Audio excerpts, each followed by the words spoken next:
datanya, berkas-berkas perkaranya aman. 100% apa? Para pencari keadilan itu terlayani. Kami tetap bekerja walaupun gedung kami itu kemarin udah habis. Bagaimana imunisasi massal buat bangsa Indonesia bisa segera awal tahun depan.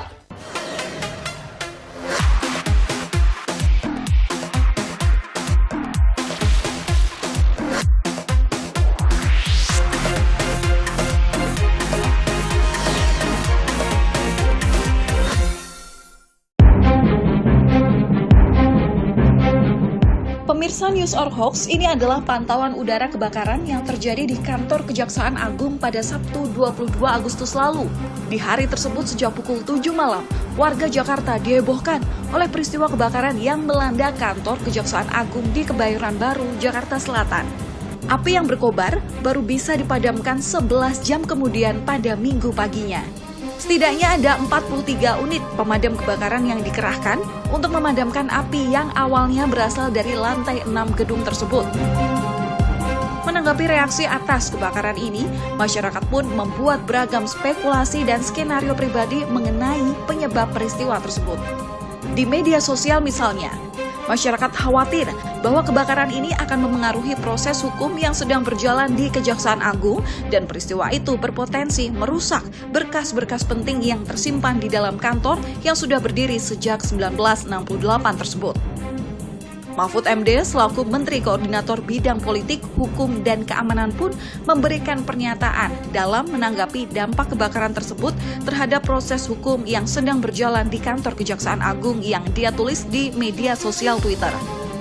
Dalam cuitannya, Mahfud mengatakan bahwa dokumen perkara kasus yang sedang berjalan dalam kondisi aman, karena ruangan yang terbakar adalah ruang intelijen dan ruang SDM, dan masyarakat tidak perlu mengeluarkan spekulasi tambahan. Berkas-berkas perkara yang sedang ditangani oleh Kejaksaan Agung, di mana yang saat ini sangat menonjol ada 2 perkara, yaitu kasus Joko Chandra yang melibatkan Jaksa Pinangki dan kasus Jiwasraya. Itu data-datanya, berkas-berkas perkaranya aman. 100% aman. Masyarakat tenang dan tetap mengikuti dan mengawasi secara bersama-sama jalannya penanganan kasus kebakaran ini kaitannya dengan perkara-perkara itu. Silakan, pemerintah kan tidak bisa menghalang-halangi orang mencari data sendiri lalu memberikan feedback kepada pemerintah. Saya kira pemerintah menyadari betul sekarang tidak mungkin kita melakukan cara cilubah dalam bersembunyi-sembunyi, menyembunyikan sesuatu dan menonjolkan sesuatu yang lain.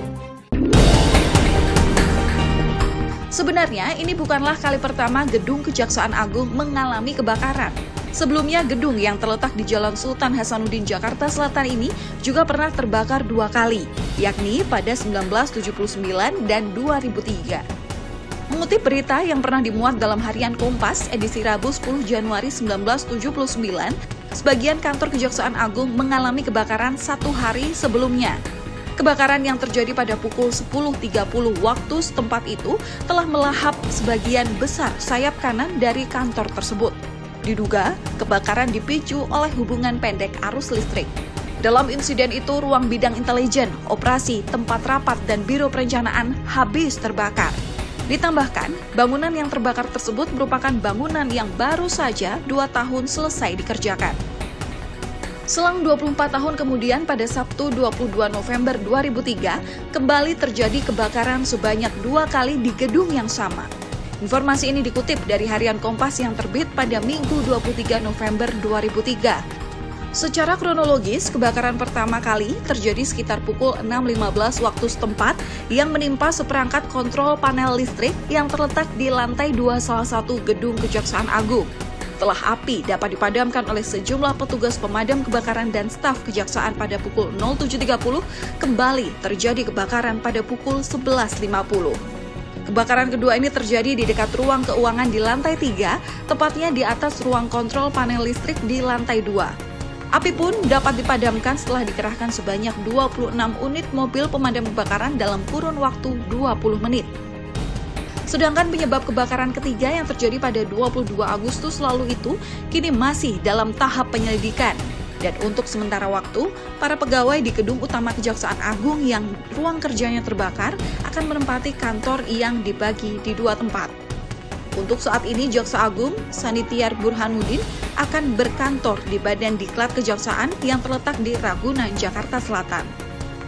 Burhanuddin memastikan kepindahan kantor kerjanya ke gedung Badan Diklat Ragunan tak akan memengaruhi kinerja Kejaksaan Agung dan tetap dapat melakukan pelayanan kepada masyarakat seperti biasa. Pada hari ini saya beserta Pak Wajah dan Pak Jambin itu melaksanakan kerja itu di Pusdiklat, Badan Diklat. Ini kampusnya kampus A dan Ragunan. Jadi semua artinya begini, semua pelayanan masyarakat ya, para pencari keadilan itu terlayani. Kami tetap bekerja walaupun gedung kami itu kemarin udah habis untuk gedung utamanya, tapi tidak mengganggu pelaksanaan kerja kami di sini. Diketahui, kantor sementara dibagi di 2 tempat yang akan menampung sekitar 900 pegawai di gedung Badan Diklat A yang terletak di wilayah Ragunan, Jakarta Selatan, dan 250 pegawai yang akan ditempatkan di Ceger, Jakarta Timur. Dalam pembagian ini, Jaksa Agung beserta Wakil Jaksa Agung Muda Pembinaan beserta jajarannya berkantor sementara di gedung Badan Diklat A Ragunan. Sedangkan Jaksa Agung Muda Intelijen berkantor di gedung B di wilayah Ceger, Jakarta Timur.